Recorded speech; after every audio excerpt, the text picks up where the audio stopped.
Yeah, you can help us catch up as well with what's been going on. We've been talking about the fallout of FTX, but it seems as though now you also have bad actors coming in and taking advantage of some of the holes in the system to launder money. Tell us more about that. Absolutely. Well, what we understand is they've stolen about $477 million worth of crypto from FTX. Now, FTX has admitted there has been unauthorized access to some of its funds. And what's interesting now is to follow the money trail. What are the hackers doing with this? They converted the bulk of it, around $280 million, into the cryptocurrency Ether. Now what they've been doing is using a service owned by Alameda, the parent or sister company to FTX, called RenBridge. And what they're effectively doing is moving this Ether into a crypto called RenBTC, which they can then convert to Bitcoin. Now, you could do this on a centralized exchange such as FTX or Binance, but what that leaves these hackers open to then is these exchanges being forced by law enforcement to freeze those funds.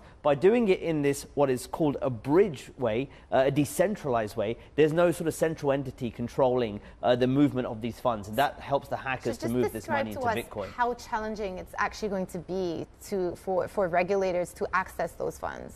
This, in particular, using these bridges, it will be very difficult. If they were going through a centralized exchange, it'd be a lot easier to tell these exchanges, look, you need to freeze these funds. We know they're a result of the hack and they are money laundering. Now, what's going to be interesting now is what happens to the hackers and this money they've converted into Bitcoin.